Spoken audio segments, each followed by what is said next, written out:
This film is not a historical account of Sri Aurobindo Ashram, nor does it seek to project a chronological biography of the lives of the mother and Sri Aurobindo. Sri Aurobindo mentioned, "It would be only myself who could speak of things in my past, giving them their true form and significance." He wrote to a disciple, "Neither you nor anyone else knows anything at all of my life. It has not been on the surface for men to see." Likewise, the mother said, "Do not ask questions about the details of the material existence of this body. They are in themselves of no interest and must not attract attention.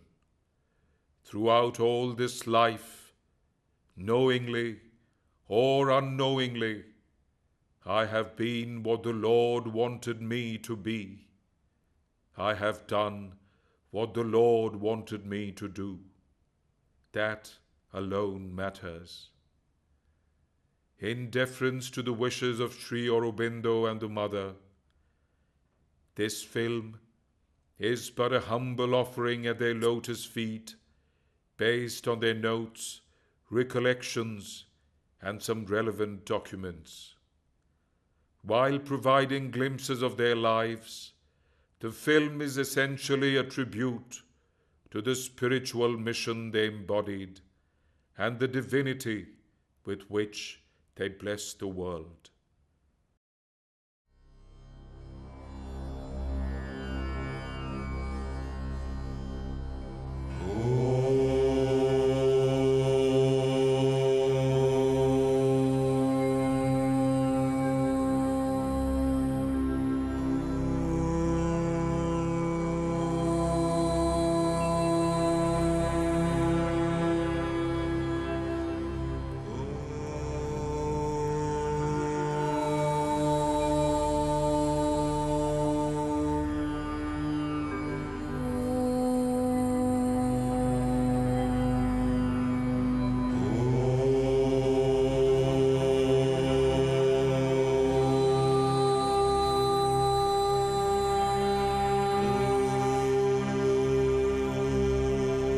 The whole creation is the manifestation of the divine and has been created by him out of himself.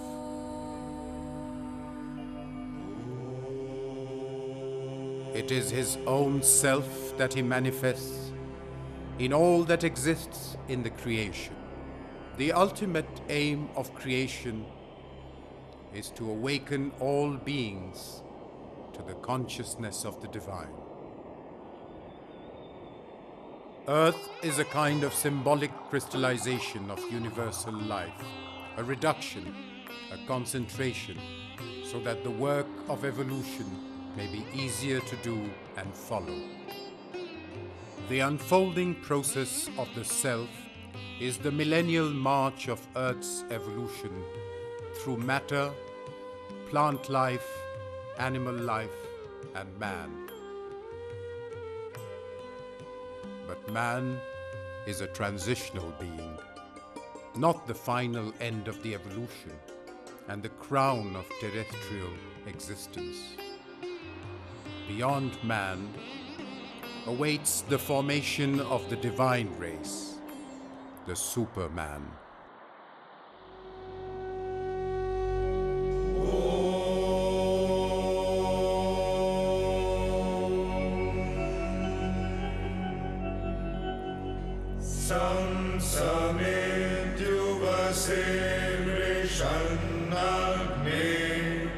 The Rig Veda rises out of the ancient dawn with the sound of 1,000-voiced hymn lifted from the soul of man to an all-creative truth and an all-illumining light.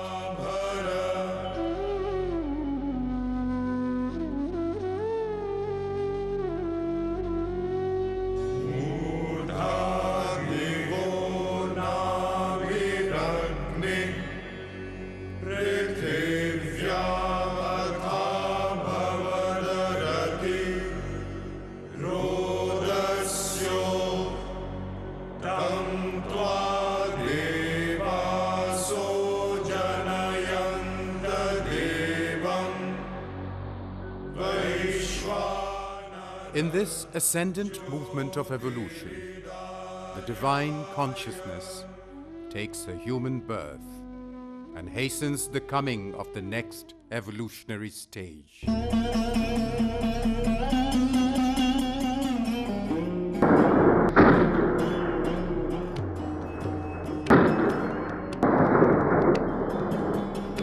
A strong son of lightning came down to the earth with 5 feet of swiftness splendid. Light was born in a womb, and thunder's force filled the human frame.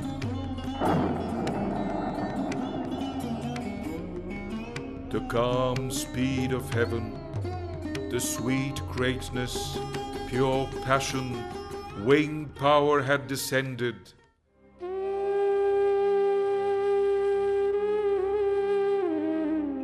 All the gods in a mortal body dwelt, bore a single name. Sri Aurobindo was born in Calcutta in a luminous hour of 15th August, 1872.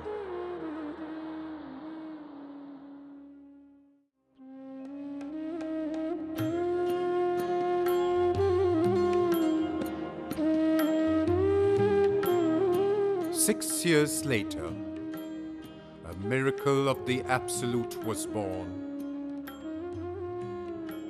Infinity put on a finite soul. All ocean lived within a wandering drop. A time-made body housed the illimitable. Mira Alfassa, later known as the Mother, was born in Paris on a glorious and auspicious moment of 21st February 1878.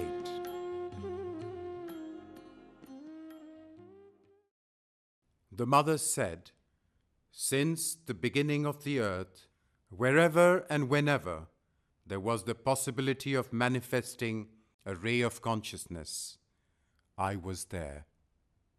She said, "I have never left the earth since it was formed." Explaining the significance of Sri Aurobindo's birth, the Mother said that his birth was eternal in the history of the universe, and spiritually, it was the birth of the eternal upon earth.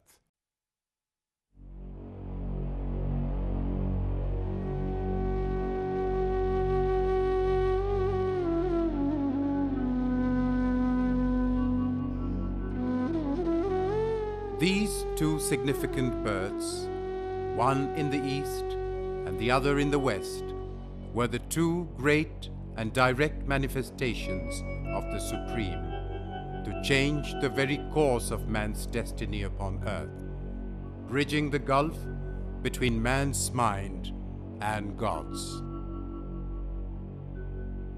The meeting of these two incarnations, the Mother and Sri Aurobindo, on the physical plane, was predestined to fulfill their mission. Sri Aurobindo and the Mother shaped their lives amidst different cultural milieus and ethos, and grew up preparing for the great work of transformation of human life to a life divine.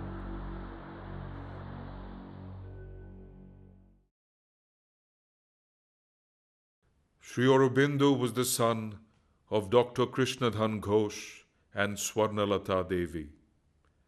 Dr. Ghosh was a brilliant and well-known surgeon of Calcutta. Steeped in the spirit of Anglicism, he tried to keep his children away from all Indian culture and influence right from their childhood.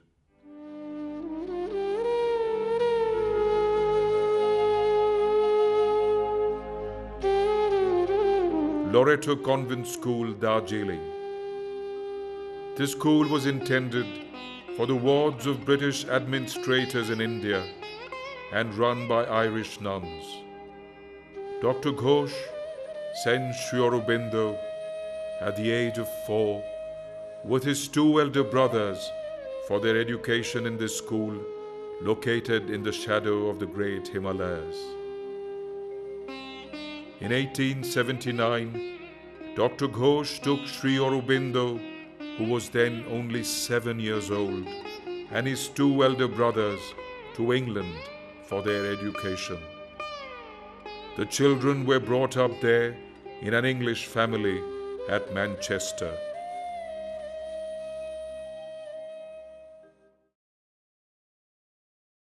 The mother was born into a unique family. Her mother, Mathilde Ismaloun, was from Egypt and said to be a descendant of the Egyptian pharaohs. Her father, Maurice Alfassa, was from Turkey, dedicated to Islamic faith, and he was a banker. Just a year before the mother's birth, her parents moved from Egypt to Paris. Though born into such a family of mixed race and religion and nationality, the mother declared later, "I belong to no nation, no civilization, no society, no race, but to the divine." In 1884, Sri Aurobindo was admitted to St. Paul's School, London. As a foundation scholar, he was regarded as the elite of the school.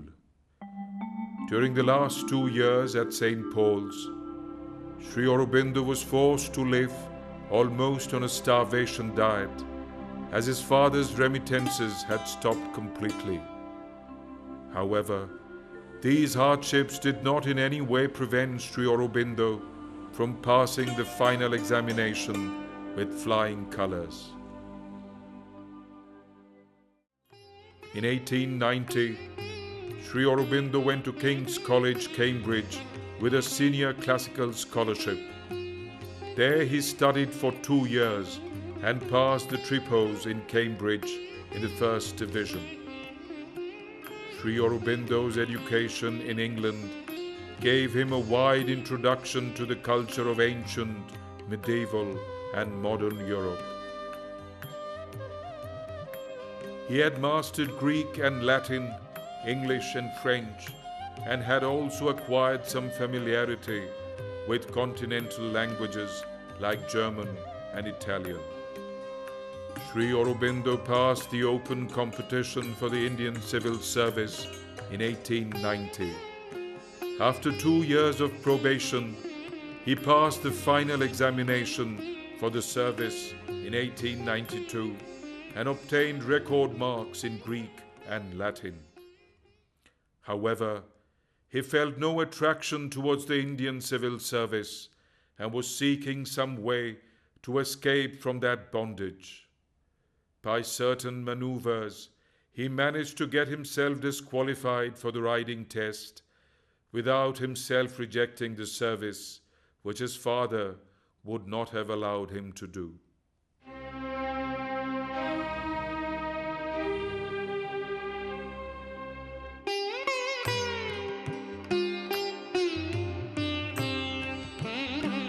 At the age of 11, Sri Aurobindo had already received strongly the impression that a period of general upheaval and great evolutionary change was coming into the world, and he himself was destined to play a part in it. But the firm decision took full shape only towards the end of another 4 years. It had already been made when he went to Cambridge. While at Cambridge, Sri Aurobindo became a member and for some time the secretary of the Indian Majlis and delivered several revolutionary speeches championing Indian nationalism. In London, he became a member of a secret society called Lotus and Dagger, in which each member took a vow to work for the liberation of India. Sri Aurobindo had no significant spiritual experiences during his long stay in England, except 2 glimpses of his inner life. The first one was when he was 12 or 13 years of age. He felt that he ought to give up selfishness. The experience, however small, was a turning point in his life. The second experience came just before he left England. It was his first pre-yogic experience, the mental experience of the Atman.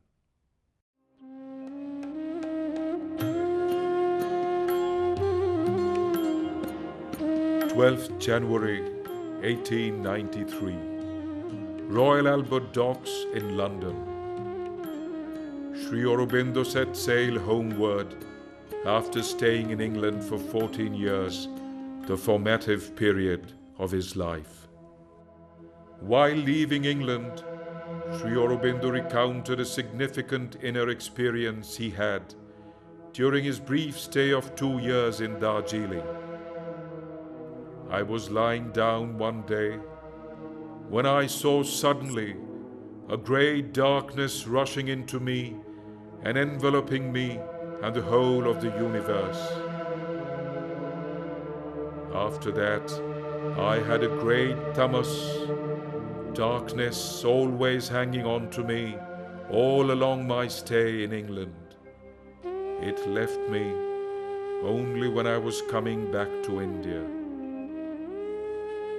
Wrote Sri Aurobindo, there was no such regret in leaving England, no attachment to the past or misgivings for the future. If there was attachment to a European land as a second country, it was intellectually and emotionally to one not seen or lived in this life, not England, but France. While Sri Aurobindo was in England, the mother was growing up spiritually in France to fulfill the mission of her life.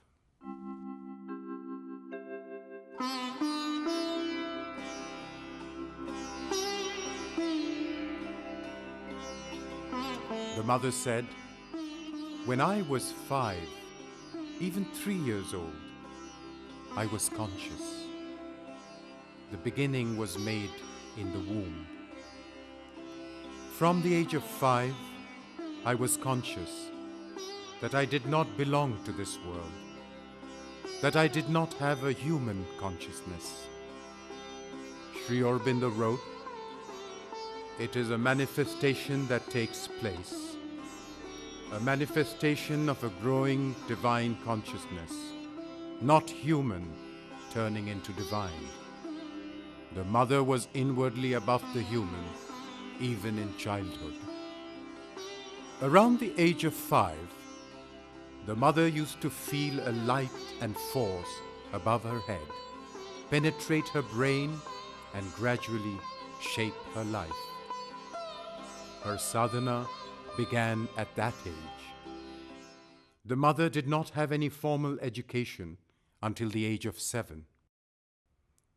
In due course, she learned and assimilated the skills of reading and writing, painting, music, and occultism, almost simultaneously. The mother was generally at the top of her class in all subjects, and on finishing her school, she received Prix d'honneur.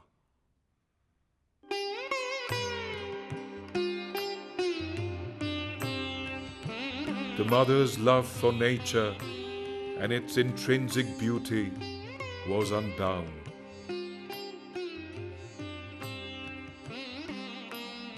She used to take solitary walks in the forest since she was 8 years old. All nature dumbly calls to her alone, to heal with her feet the aching throb of life. The mother visited the Black Forest in Germany, where she loved watching gnomes at play. At the age of 12, she used to meditate in Fontainebleau in the company of little birds and animals. She could not only identify herself with plants, but also with animals and communicate with them. For the mother, the inner and the outer worlds were fused at this age. Gradually, as she grew up, the mother began to feel that she had to do some tremendously great work that nobody yet knew. She said that she was as though born with the knowledge of the mission she was to fulfill on earth. The mother wrote, "When I was a child of about 13, for nearly a year every night, as soon as I had gone to bed, it seemed to me that I went out of my body and rose straight up above the house, then above the city, very high above. Then I used to see myself clad in a magnificent golden robe, much longer than myself. And as I rose higher, the robe would stretch, spreading out in a circle around me to form a kind of immense roof over the city. Then I would see men, women, children, old men, the sick, the unfortunate, coming out from every side. They would gather under the outspread robe, begging for help, telling of their miseries, their suffering, their hardships. In reply, the robe, supple and alive, would extend towards each one of them individually, and as soon as they had touched it, they were comforted or healed." The mother not only explored the occult worlds, but also the subliminal worlds. The mother said, "Between 11 and 13, a series of psychic and spiritual experiences revealed to me not only the existence of God, but man's possibility of uniting with Him, of realizing Him integrally in consciousness and action, of manifesting Him upon earth in a life divine. This, along with a practical discipline for its fulfillment, was given to me during my body's sleep by several teachers, some of whom I met afterwards on the physical plane. Later on, as the interior and exterior development proceeded, the spiritual and psychic relation with one of these beings became more and more clear and frequent. I was led to call him Krishna, and henceforth I was aware that it was with him that the divine work was to be done.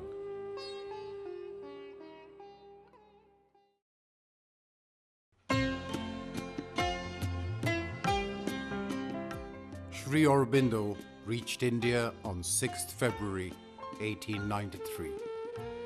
As he set foot on Indian soil at Apollo Bandar in Bombay, he had a significant inner experience.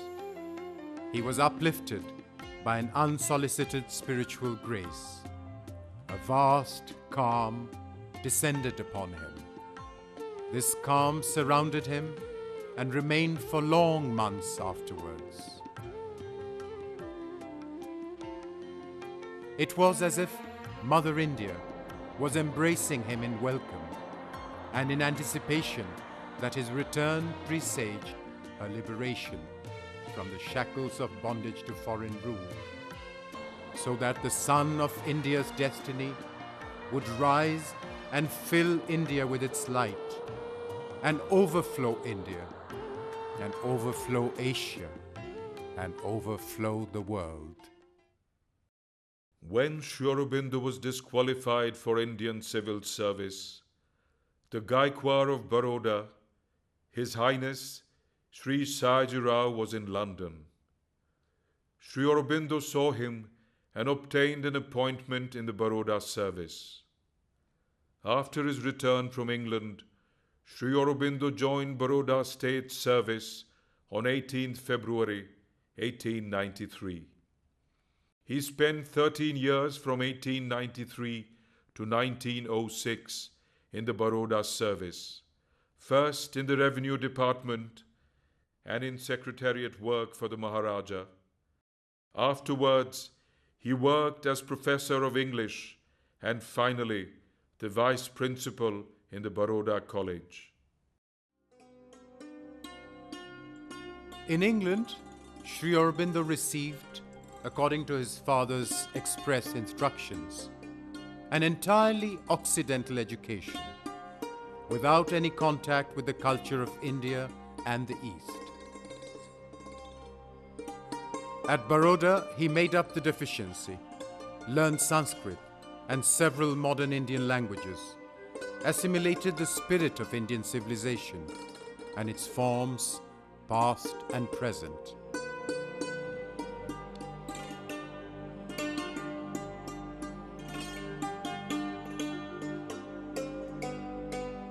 For Sri Aurobindo, these were the years of self-culture, of literary activity, and of preparation for his future work.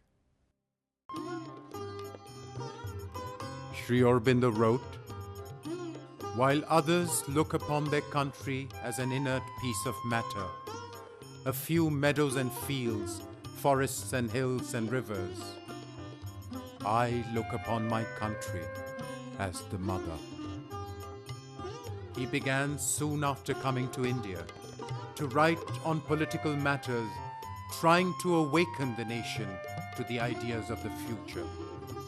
In those articles, he called for a dynamic leadership based upon self-help and fearlessness. In 1902, Sri Aurobindo met Lokmanya Tilak at the Ahmedabad session of the Congress. Tilak seemed to him one possible leader for a revolutionary party. In 1905, the Swadeshi movement was started by Sri Aurobindo with other leaders of similar political inclination and came forward publicly as an all-India party called the Nationalist Party with a definite challenging program to liberate Mother India from foreign rule, putting Tilak at its head. The Nationalist Party adopted the principle and the new policy of self-help. It aimed on one side an effective organization of forces of the nation, and on the other professed a complete non-cooperation with the government. Sri Aurobindo started active political work in Bengal, taking privileged leave from the Baroda service in 1906. The outbreak of the agitation against the partition of Bengal in 1905 and the brutal police atrocities in Borishal Conference in April 1906 gave him the opportunity to give up the Baroda service and join openly the political movement. Sri Aurobindo finally left the Baroda service on 18th June 1906 and went to Calcutta as the principal of the newly founded Bengal National College.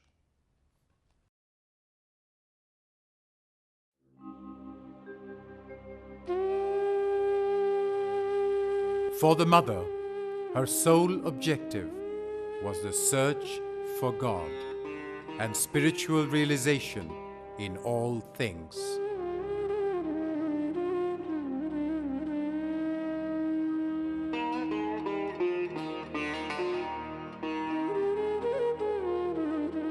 The mother said, "Between the age of 18 and 20, I had attained a conscious and constant union with the Divine Presence, and that I had done it all alone, with absolutely nobody to help me, not even books." Later, she came upon Vivekananda's book on Raj Yoga. The mother said, This made me gain in a few months what would have perhaps taken me years to do. Reading the Gita in 1 month, the mother was able to enter into its spirit and find the divine, the God within. Tat prasadat param shantim sthanam prapyasi shashvatam.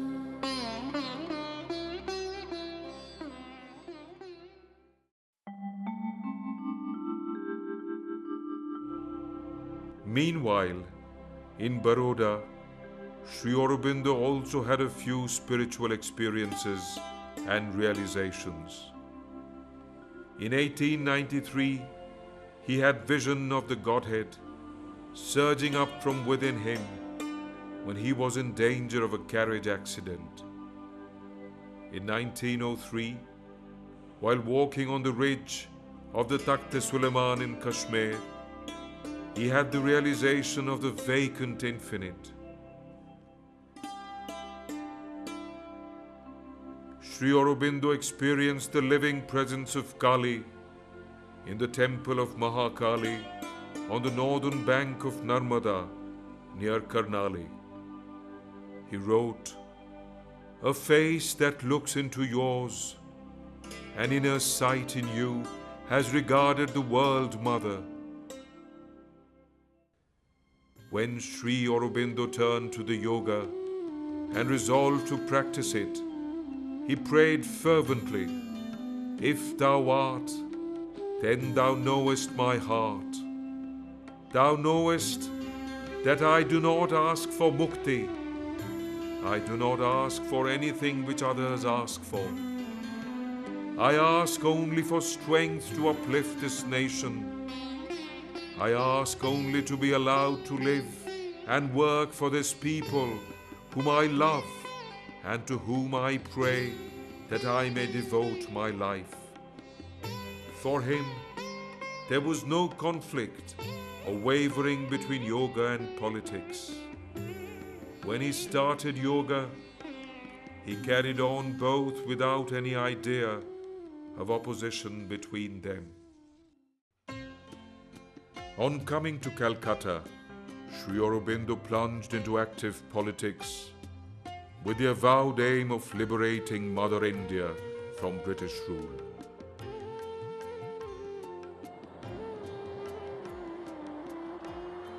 Vande Mataram, the newly founded recognized organ of the Nationalist Party, was launched on 6th August 1906, of which Sri Aurobindo was at that time the joint editor. Sri Aurobindo openly advocated complete and absolute independence as the aim of political action in India. Sri Aurobindo declared in the Vande Mataram, "One thing only we are sure of, and one thing we wear as a life belt, which will buoy us up on the waves of the chaos that is coming on the land. Swaraj is the life belt, Swaraj the pilot, Swaraj the star of guidance."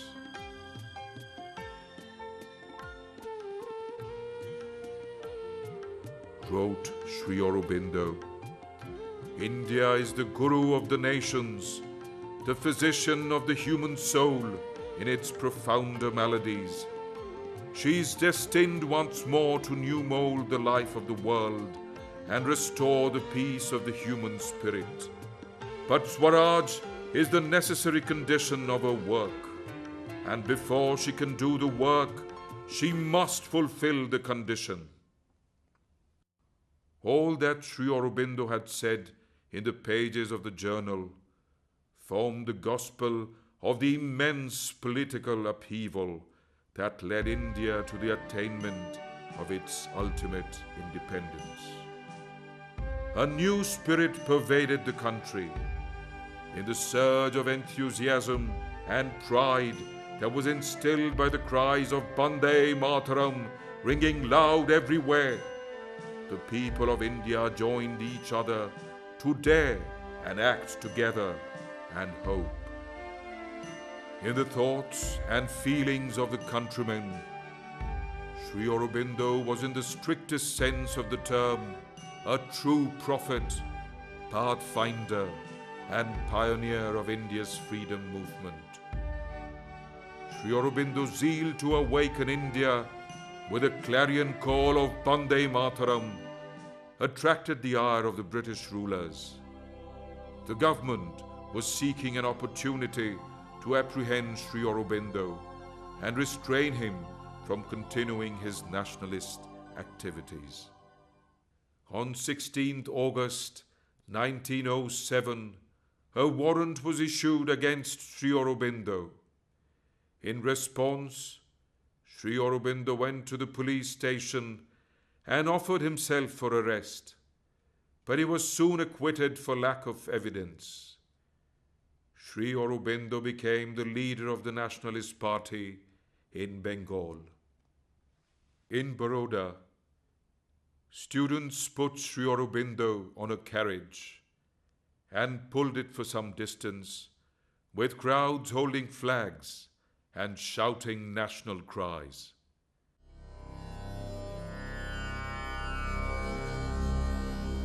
While Sri Aurobindo got himself actively involved in politics, the mother involved herself in occultism.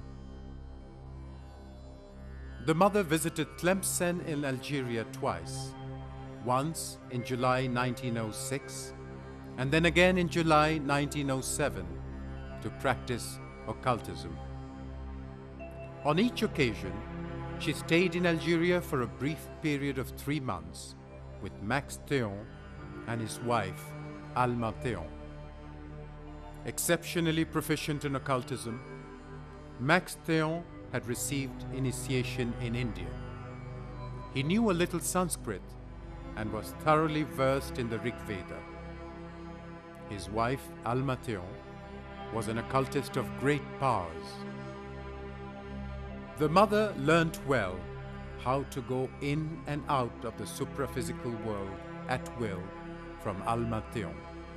She also learnt the science of materialization, dematerialization, and exteriorization.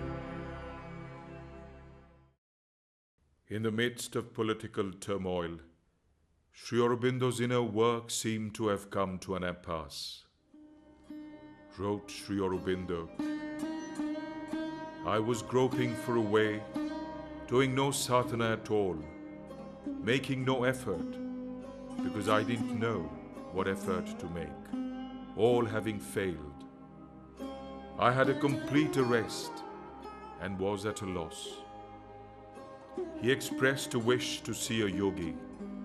A meeting with Vishnu Bhaskar Lele, a Maratha yogi, was arranged in January 1908. Sri Aurobindo's first requisition was to do yoga, but for work, for action, not for sannyasa and nirvana. Lele instructed him how to reach complete silence of the mind and immobility of the whole consciousness. Sri Aurobindo remained with Lele for 3 days in Baroda. In 3 days, really in 1, his mind became full of eternal silence, with the result of lasting and massive spiritual realizations, opening to him the larger ways of yoga. Lele finally told Sri Aurobindo to put himself entirely in the hands of the divine within and move only as he was moved. And then he would need no instruction either from Lele or anyone else. In the state of an ineffable silence of the mind, Sri Aurobindo was made to speak in different parts of India on the theme of God being the leader of the manifold renaissance in India, and on her mission of giving the spiritual light to humanity. Wrote Sri Aurobindo, The force made the body do the work without any inner activity.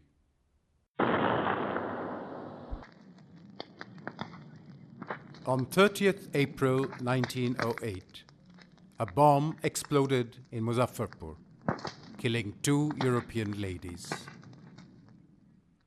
The government implicated Sri Aurobindo in terrorist activities. Sri Aurobindo was arrested from his residence at Calcutta on 2nd May 1908.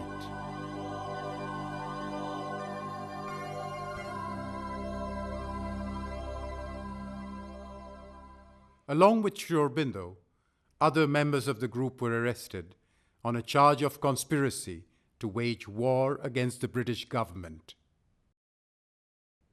Sri Aurobindo said, "When I was arrested and hurried to the Lal Bazar Hazrat, I was shaken in faith for a while, for I could not look into the heart of his intention. Therefore, I faltered for a moment and cried out in my heart to him, 'What is this that has happened to me?' I believed that I had a mission to work for the people of my country, and until that work was done, I should have thy protection. Why then am I here on such a charge?" A day passed, and a second day, and a third, when a voice came to me from within, "Wait and see."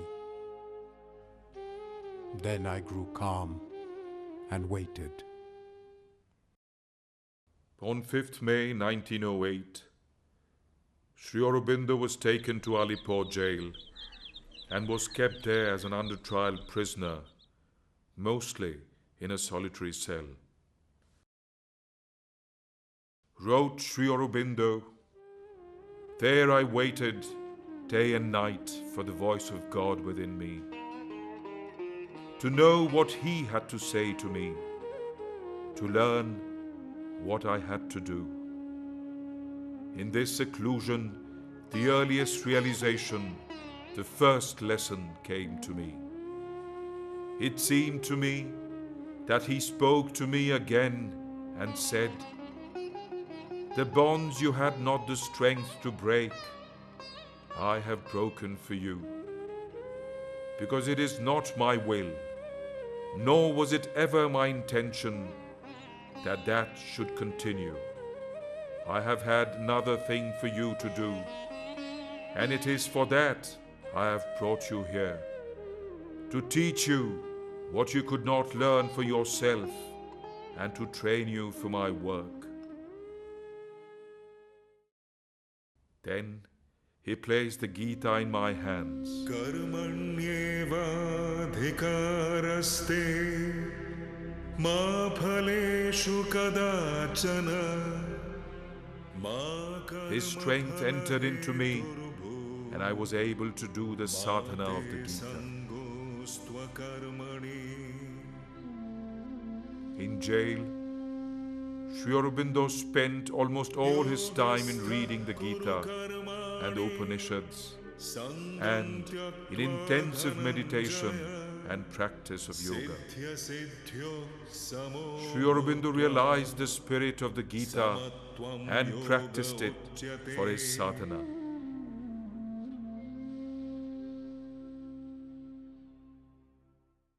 Sri Aurobindo had the direct vision and realization of Vasudeva, the Narayana, the Krishna in everything and everywhere while he was in confinement. Sri Aurobindo said, "It was Narayana who was guarding and standing sentry over me. He felt the arms of Sri Krishna around him, the arms of his friend and lover." In the seclusion of the jail, in communion of yoga, 2 messages came to Sri Aurobindo. The first message said, "I have given you a work, and it is to help to uplift this nation." The second message said, "When you go forth, speak to your nation always this word, that it is for the Sanatana Dharma that they arise. It is for the world and not for themselves that they arise. Wrote Sri Aurobindo. I was hearing constantly the voice of Vivekananda speaking to me for a fortnight in the jail in my solitary meditation, and felt his presence. The voice spoke only on a special and limited but very important field of spiritual experience, and it ceased as soon as it had finished saying all it had to say on that subject.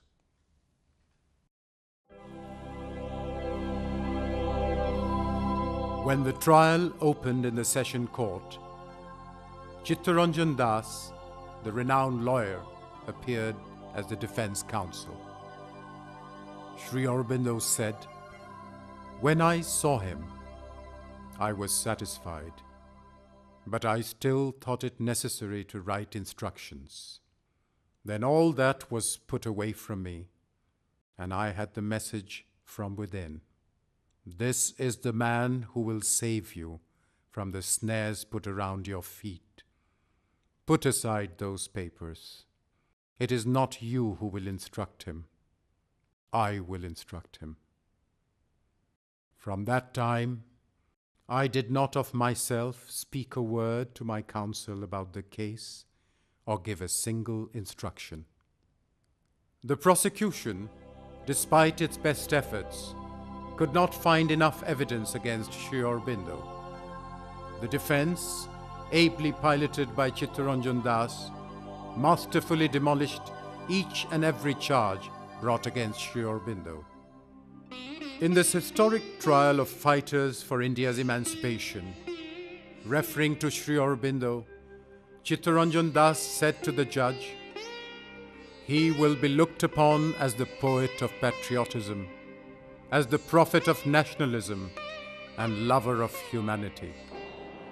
His words will be echoed and re-echoed, not only in India, but across distant seas and lands.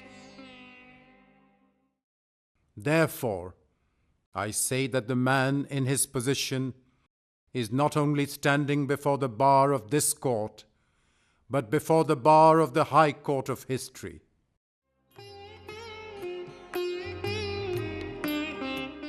Sri Aurobindo was acquitted on 6th May 1909. Sri Aurobindo considered his imprisonment in Alipur jail as a year of living in a forest, in an ashram or a hermitage.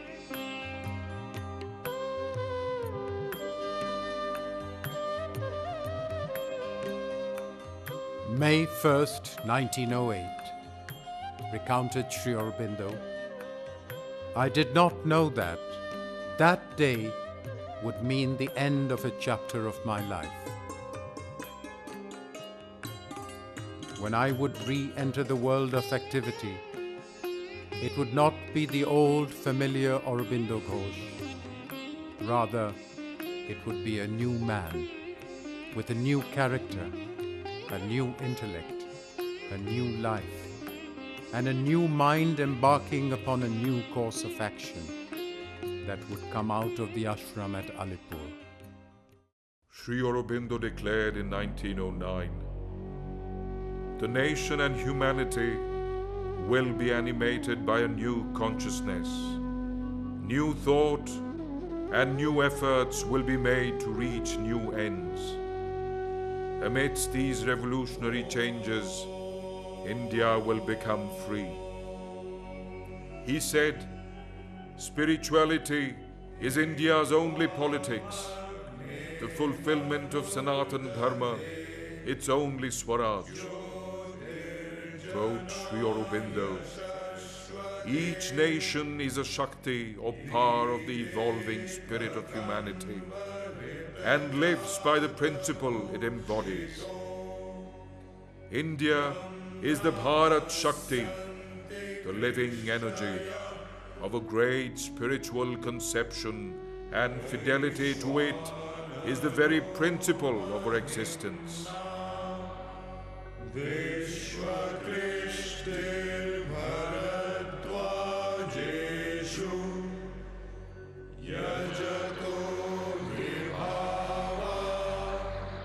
For by its virtue alone she has been one of the immortal nations. This alone has been the secret of her amazing persistence and perpetual force of survival and revival.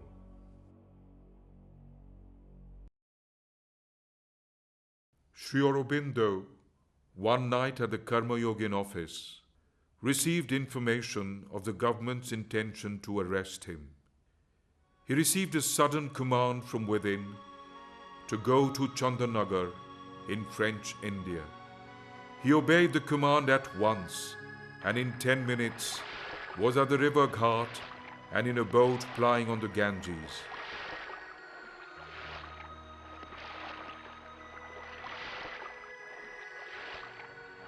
In a few hours, he was at Chandanagar, where he went into secret residence. At Chandanagar, he plunged entirely into solitary meditation and ceased all other activity. Sri Aurobindo again received an inner command at Chandanagar to proceed to Pondicherry, then under French occupation. Soon he returned to Calcutta and boarded the steamship Dupleix on 1st April 1910 on his destined voyage to Pondicherry.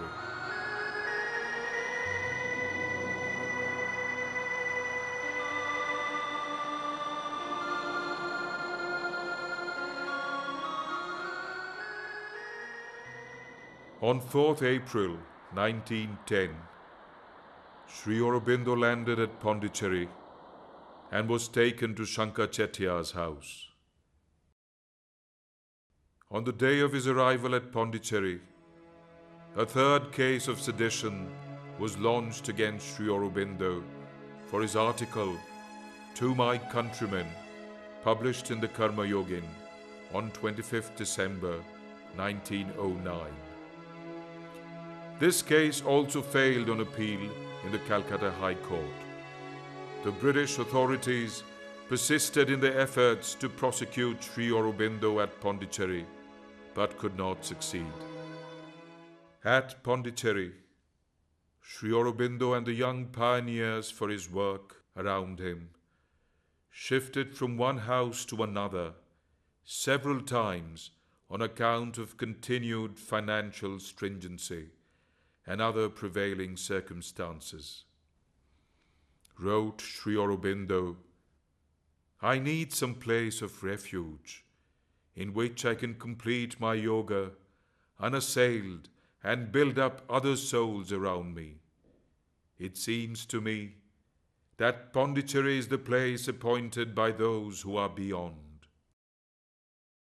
Sri Aurobindo continued to stay at Pondicherry for the practice of his yoga and lived there for the rest of his life. Wrote Sri Aurobindo, "Pondicherry is my place of retreat, my cave of tapasya, not of the ascetic kind, but of a brand of my own invention." Pondicherry emerged as the abode of Sri Aurobindo's tapasya to explore the possibility of man becoming divine by bringing down a higher force that will manifest upon earth. There are in the history of the earth moments of transition when things that have existed for thousands of years must give way to those that are about to manifest. Asato ma sadgamaya tamaso ma jyotirgamaya mrityormamritam gamaya. Om Shanti Shanti Shanti.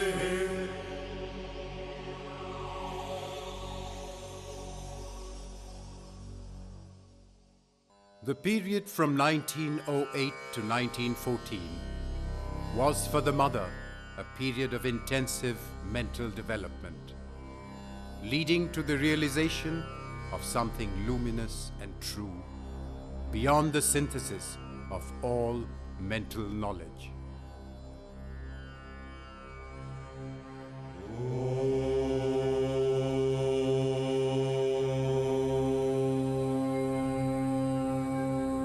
The mother had a unique experience of the mantra Om in 1912. She explained that particular sound holds the vibration of thousands upon thousands of years of spiritual aspiration. Man's aspiration to the Supreme is there in its entirety. That Om is the totality of the sounds of creation perceived by the Supreme. He hears Om like a call to him. As explained by Sri Aurobindo, Om is the mantra, the expressive sound symbol of the Brahman consciousness. All word and thought are an outflowering of the great Om.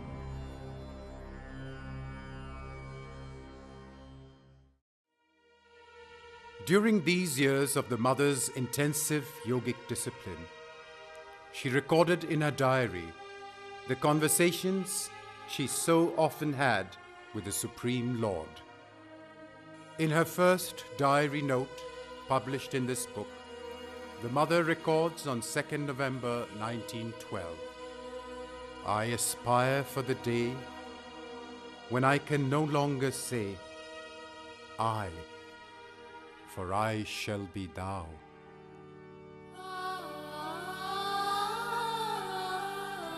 In a blessed hour within the realms of eternity, the mother left Paris on 4th March 1914. Her direction was Pondicherry in French India. Her destination, Sri Aurobindo. Her prayer, "Grant that I may accomplish my mission, that I may help in thy integral manifestation." 29th March 1914, the mother reached Pondicherry, the destined place of a meeting with Sri Aurobindo. House number 41, known as the guest house on Rue François Martin, where Sri Aurobindo was staying. The mother met Sri Aurobindo for the first time on the same day of her arrival at Pondicherry.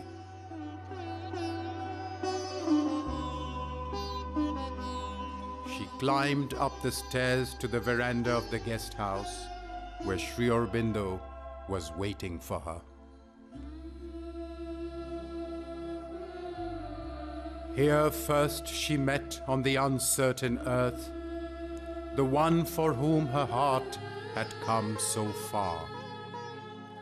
A moment passed that was eternity's ray. An hour began the matrix of new time.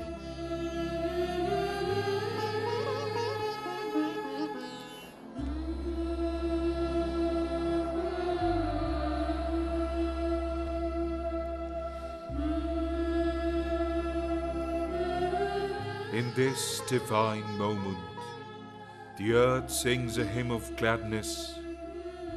The grasses shudder with pleasure. The air is vibrant with light. The trees lift towards heaven their most ardent prayer. The chant of birds becomes a canticle, and the waves of the sea billow with love on this glorious day.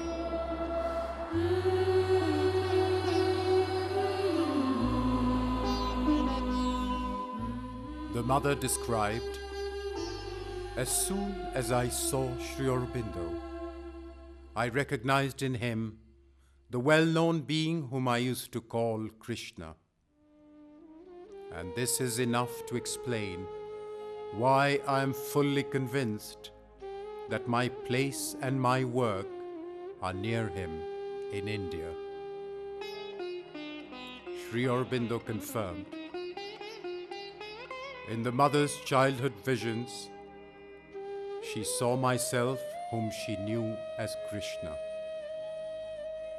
When I saw Sri Aurobindo, recollected the mother, I at once knew that it was he, the divine, and I wholly surrendered myself to him. My whole being gave the consent. Sri Aurobindo, after seeing the mother, remarked, I had never seen anywhere a self-surrender so absolute and unreserved. The day after the meeting, on 30th March 1914, the mother noted in her diary, it matters little that there are thousands of beings plunged in the densest ignorance. He whom we saw yesterday is on earth. His presence is enough to prove that a day will come when darkness shall be transformed into light, and thy reign shall be indeed established upon earth.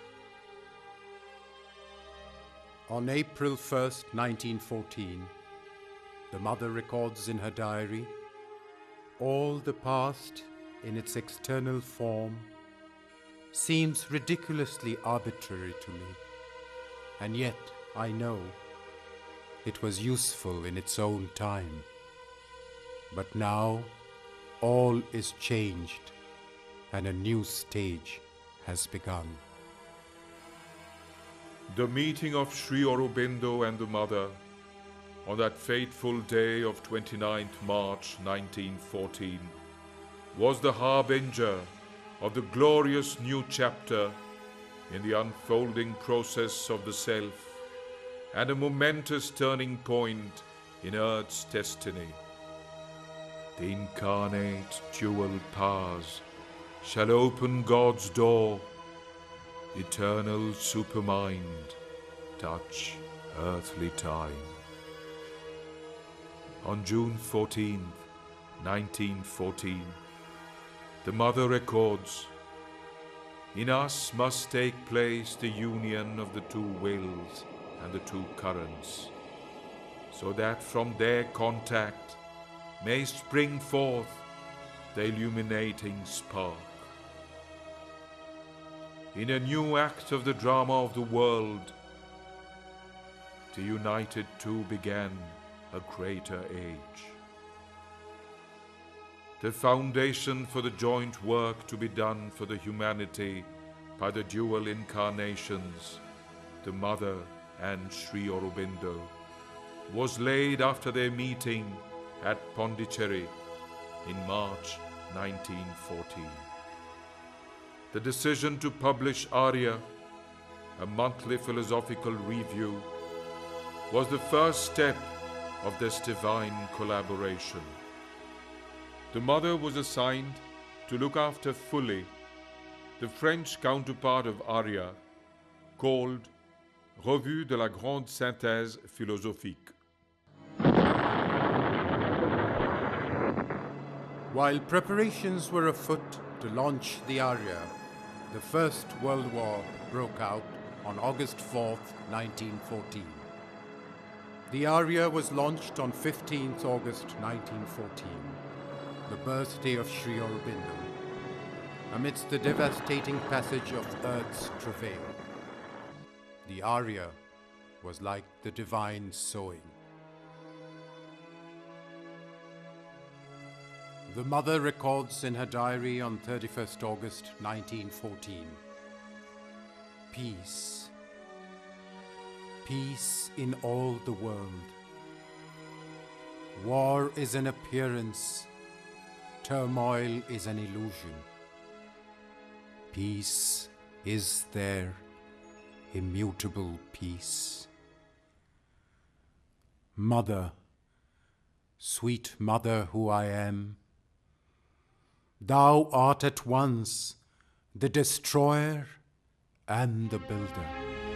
Devi Prabannarti Hare Prasida. And thou livest in thy immensity, in the least of its atoms. Prasida Vishweshwari Pahi Vishwam Tvamishwari Devi Characharasya. The mother said, it was in 1914 that the identification with the Universal Mother took place. The identification of the physical consciousness with her.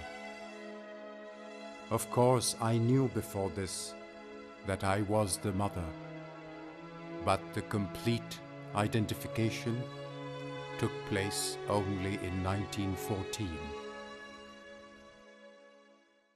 The mother was constrained to leave for France because of wartime regulations imposed by the French government. The mother said, in 1915, I had to go away, but I left my psychic being with him. She was sure of being called to a new and vaster realization. After the mother's departure from Pondicherry, the French version of Arya was discontinued, but as an immortal work, the Arya was kept alive by Sri Aurobindo till January 1921. Sri Aurobindo said, "My business is now not man-making, but divine man-making. In the Arya, I stayed the thought upon which this new evolution will be based as I see it, and the method of yoga by which it can be accomplished. My whole message is there."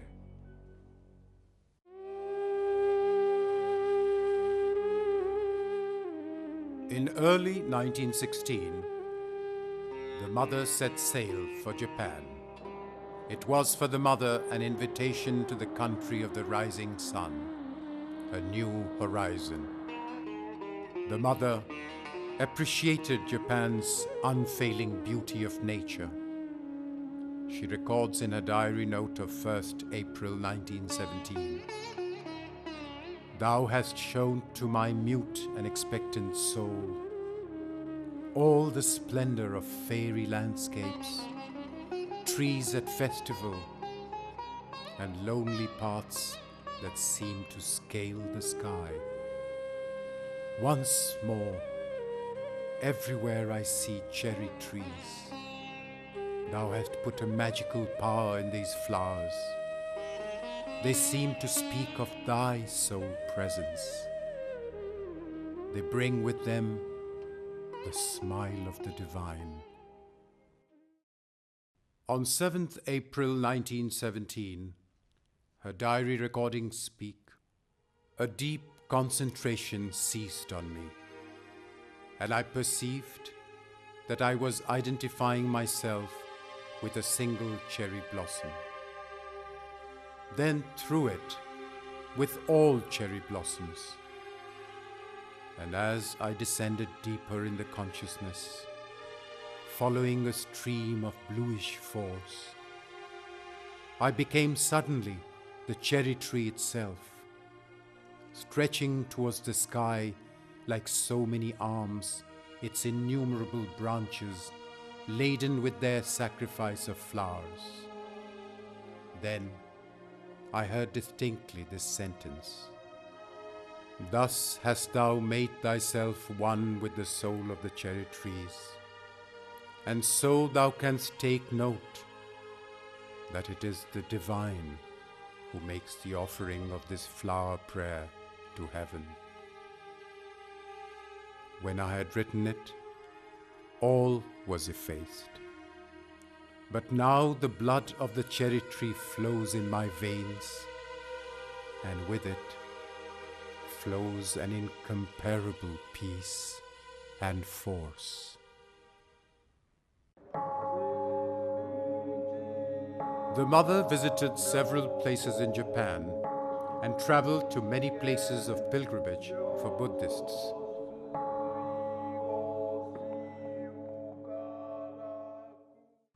The mother visited the Daionji temple at Sarasina.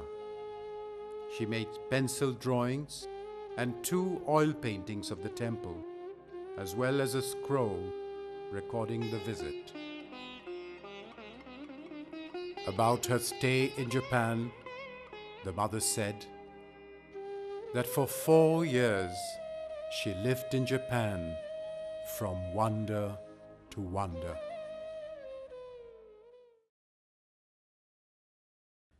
In Pondicherry, during the period between 1915 and 1920, Sri Aurobindo's sadhana was, however, sitting on the path.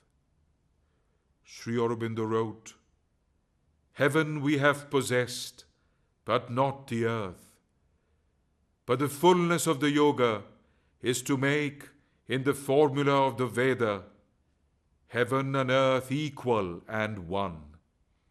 He said, sadhana and the work were waiting for the mother's coming.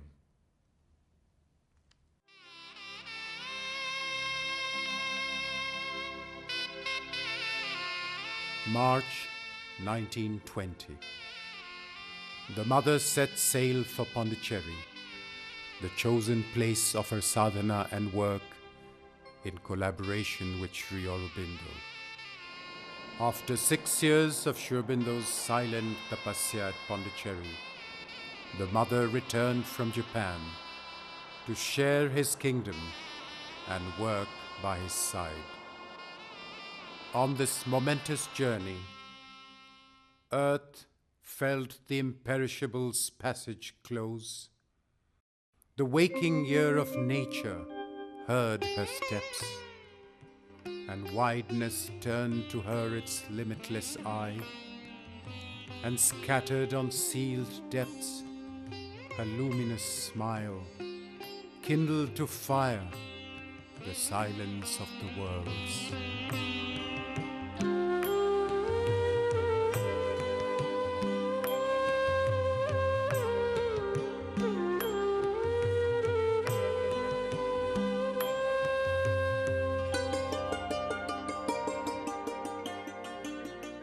The mother described, "I was on the boat when all of a sudden, abruptly, about 2 nautical miles from Pondicherry, the quality, I may even say the physical quality of the atmosphere, of the air, changed so much that I knew we were entering the aura of Sri Aurobindo."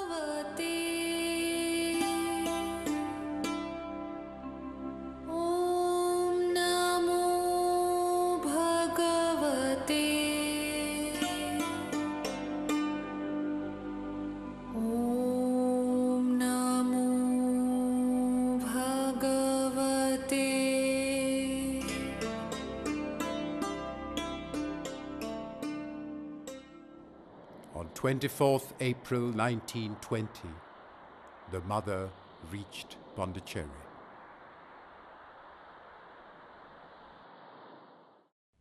For the rest of her life, she never left Pondicherry, working there as Sri Aurobindo's force, to manifest in its plenitude what he wanted to achieve. One had returned from the transcendent plains and bore anew the load of mortal breath, who had striven of old with our darkness and our pain. She took again her divine and unfinished task, survivor of death and the Ionic years. Once more with her fathomless heart, she fronted time. Ya Devi Sarvabhuteshu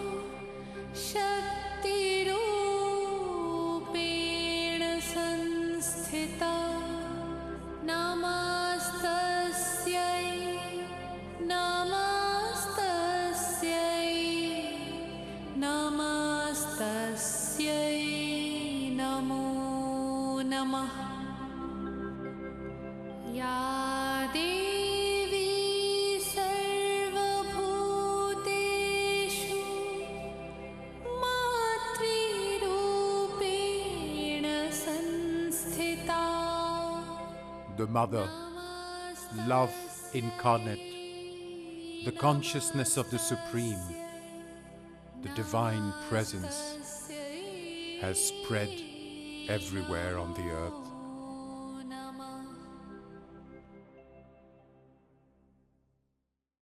In Pondicherry, the mothers stayed in different houses during different periods. She used to regularly interact with Sri Aurobindo.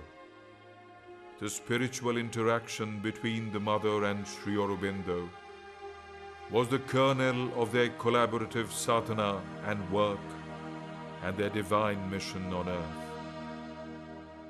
Sri Aurobindo wrote, "I began my yoga in 1904 without a guru.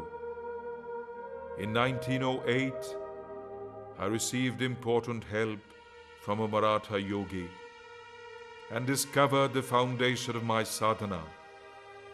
But from that time till the mother came to India, I received no spiritual help from anyone else." Sri Aurobindo said, without the mother, his conception of a divine life on earth could never have been embodied. She is the golden bridge, the wonderful fire, the luminous heart of the unknown is she, a power of silence in the depths of God, the might of all that never yet came down. Once seen, his heart acknowledged only her.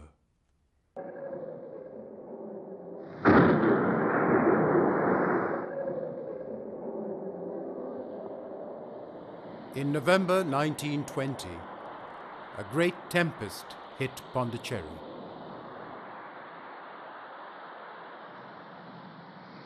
The Bayud house, where the mother lived, started leaking badly and seemed to be in danger of collapsing. Sri Aurobindo did not allow the mother to stay in the house any longer. The mother then moved to the house where Sri Aurobindo lived. Since then, she always remained in the same house where Sri Aurobindo was staying. The mother installed Sri Aurobindo on the high pedestal of Master and Lord of Yoga. Previously, Sri Aurobindo was looked upon as a friend, comrade, and leader. But the mother taught the inmates what it was to be the disciple of a guru, how they were to condition their mind and soul to receive his grace. It was the mother who opened their eyes. In October 1922, Sri Aurobindo and the mother moved to 9 Rue de la Marine, later known as the Library House, which is the southwest section of the present main building of the ashram.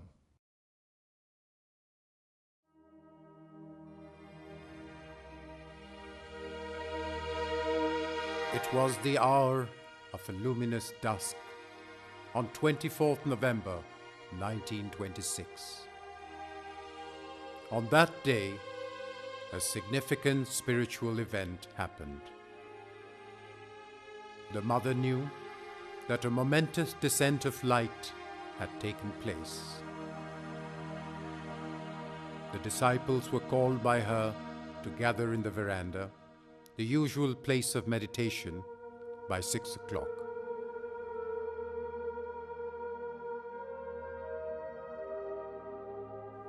After the disciples had assembled in the veranda, the mother and Sri Aurobindo joined them.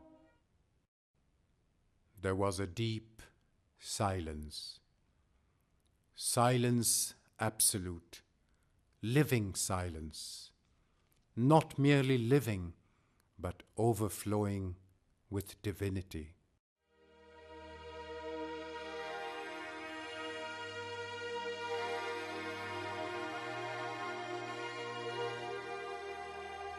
Many saw an oceanic flood of light rushing down from above. Everyone felt a kind of pressure above his head. The whole atmosphere was surcharged. Expectation rose in a flood. The meditation lasted for about 45 minutes. Thereafter, the disciples were blessed by Sri Aurobindo and the mother.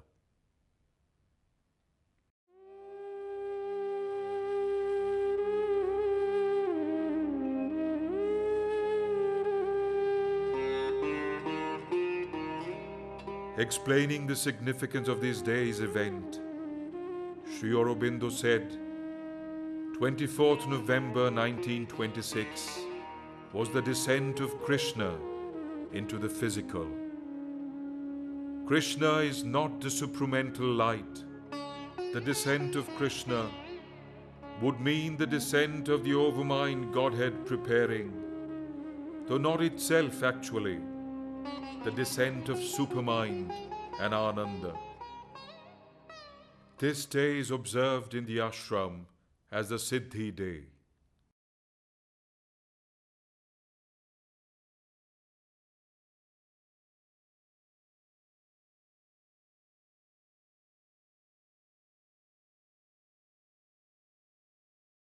Later, the mother said, the 24th November is called the Day of Victory in remembrance of a very important spiritual event which took place in 1926.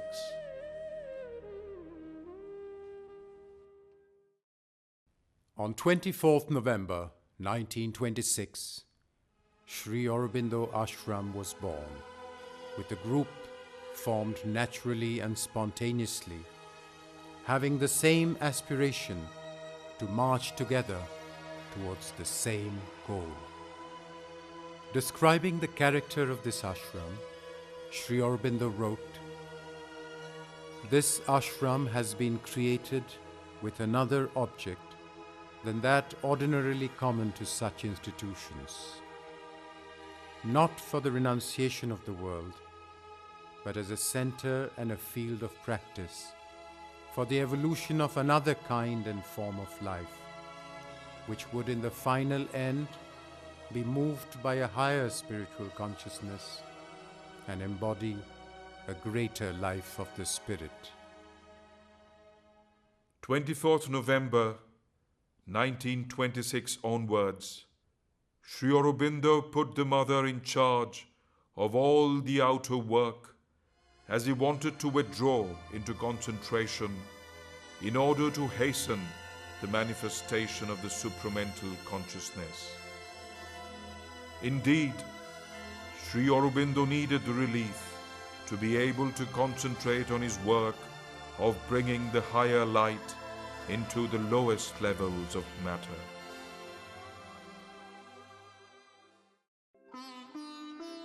In February 1927, Sri Aurobindo and the mother moved to the house on Rue François Martin, the northeast section of the present ashram block, known as the Meditation House, where they remain for the rest of their lives upon earth.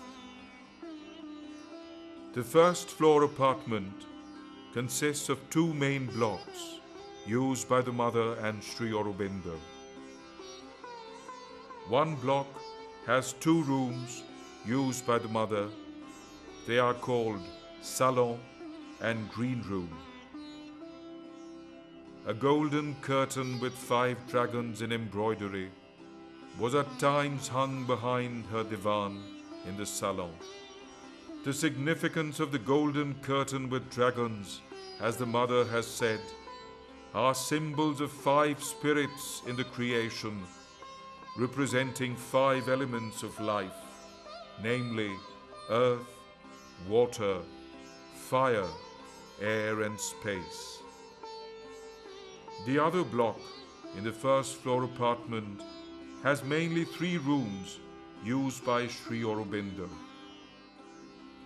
This block also includes the darshan room.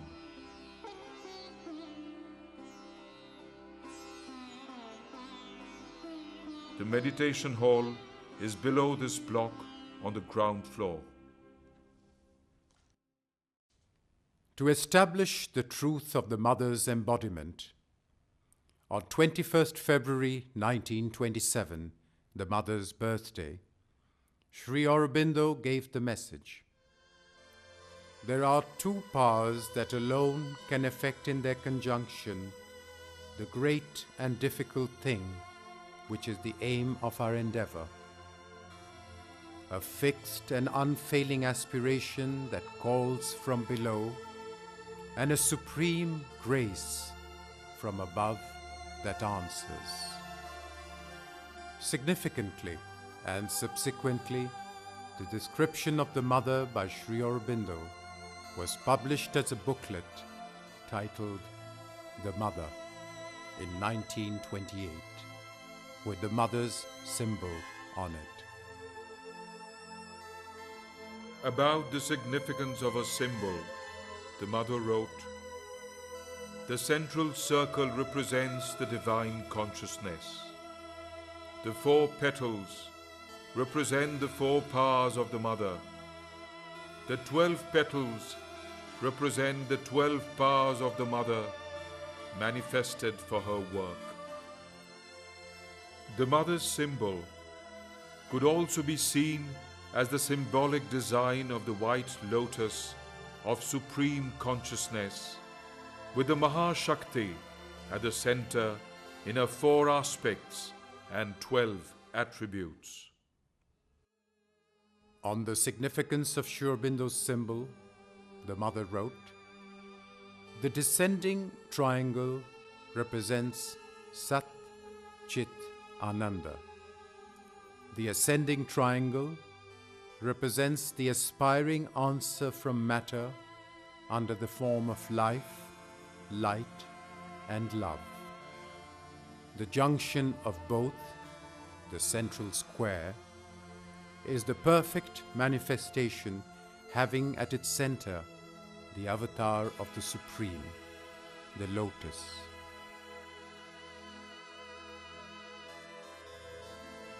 The water inside the square represents the multiplicity, the creation. Later, the Mother said, "It may be taken that the lotus and the water inside the square represent the supramental manifestation that will bring unity in diversity, which has been the craving of the world from time immemorial."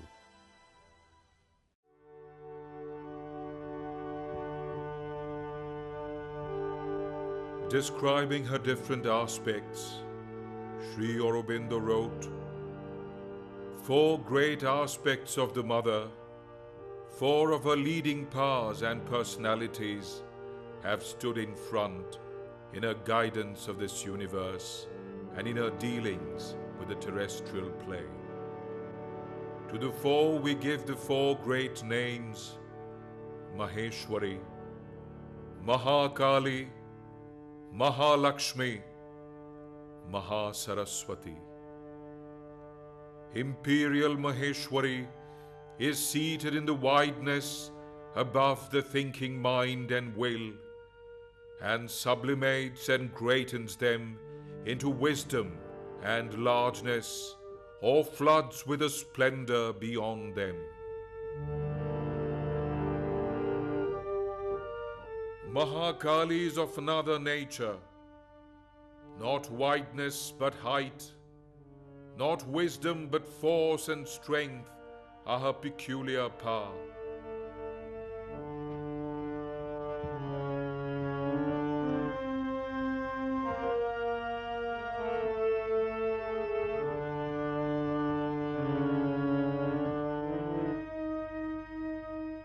Wisdom and force are not the only manifestations of the Supreme Mother. There is a subtler mystery of her nature, and without it, wisdom and force would be incomplete things, and without it, perfection would not be perfect. This is the power of Mahalakshmi, and there is no aspect of the divine Shakti more attractive to the heart of embodied beings. Mahasaraswati is the mother's power of work and her spirit of perfection and order. Sri Aurobindo wrote, "The one whom we adore as the mother is the divine conscious force that dominates all existence. One, and yet so many-sided, that to follow her movement is impossible even for the quickest mind and for the freest and most vast intelligence. The mother is the consciousness and force of the Supreme, and far above all she creates." When Sri Aurobindo was asked, "Do you not refer to the mother, our mother, in your book, The Mother?" Sri Aurobindo's reply was, "Yes." Being asked if he is divine incarnation, Sri Aurobindo said, "Follow your faith. It is not likely to mislead you." The mother said, "The divine is what you adore in Sri Aurobindo." Sri Aurobindo has brought to the world the assurance of a divine future. The mother said, "What Sri Aurobindo represents in the history of the earth's spiritual progress is not a teaching, not even a revelation. It is a mighty action straight from the Supreme." Speaking on herself, the mother said, "There is only one thing of which I am absolutely sure, and that is who I am." Sri Aurobindo also knew it and declared it. Even the doubt of the whole humanity would change nothing to this fact. Sri Aurobindo said, "The mother's consciousness and mine are the same, to one divine consciousness in two, because that is necessary for the play. Nothing can be done without her knowledge and force, without her consciousness. Mother and I are one, but in two bodies." Said the mother, "Without him I exist not. Without me he is unmanifest."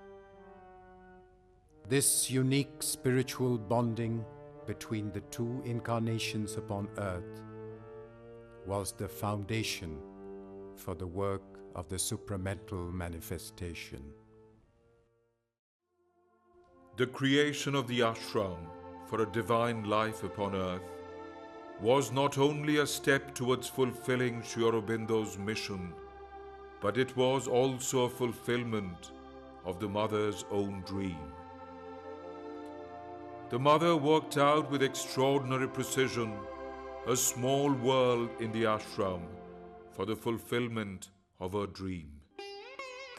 Different services were created, not by any artificial planning, but by living and dynamic needs of the ashram and its inmates.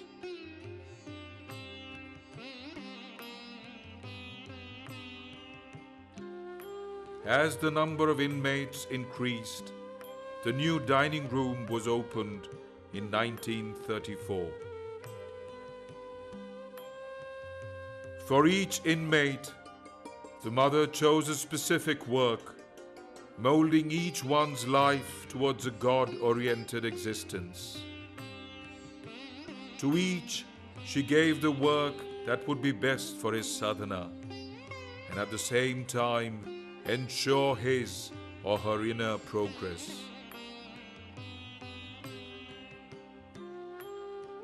It was clear from the beginning that the work in the ashram was meant as a service to the divine and as a field for the inner opening to the divine, surrender to the divine alone, rejection of ego, and all the ordinary vital movements and training in a psychic elevation, selflessness, obedience, renunciation of all mental, vital, or other self-assertion of the limited personality.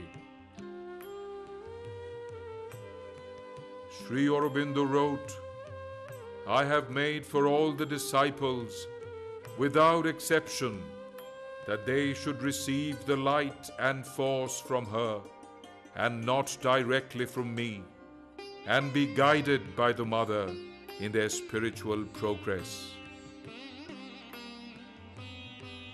Sri Aurobindo declared, "Whatever one gets from the Mother comes from myself also. There is no difference. So too, if I give anything, it is by the Mother's force that it goes to the sadhak." To quote Sri Aurobindo, meditation and work and bhakti, each in its place, make up the foundation of sadhana.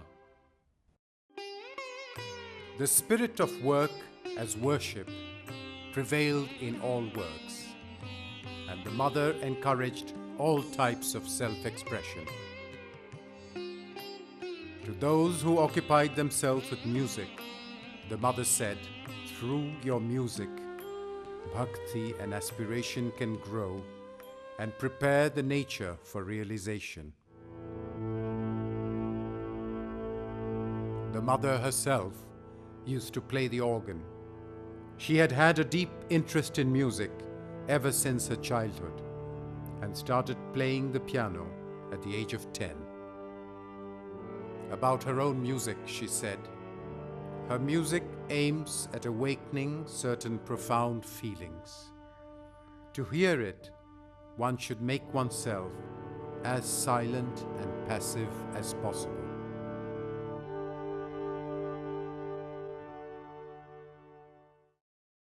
To those who wanted to express themselves through art, the Mother said, "Develop your inner being, find your soul, and at the same time you will find the true artistic expression." Her encouragement to the artists led to exhibitions of paintings with great success.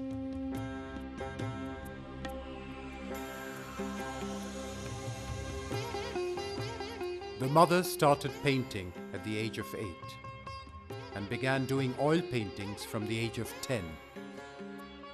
At the age of 15, she joined a studio to learn drawing and painting. She involved herself seriously in painting and became an accomplished artist with her training at one of the most reputed art academies in Paris at the age of 20. The Mother herself took up painting once again.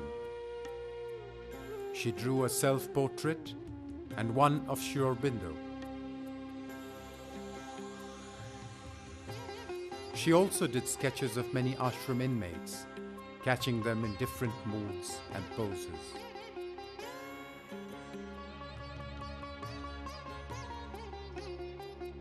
The material growth and experience of spiritual consciousness seem to have been progressing hand in hand, paving the way for a smooth running of the ashram to achieve the goal as envisaged by the Mother and Sri Aurobindo.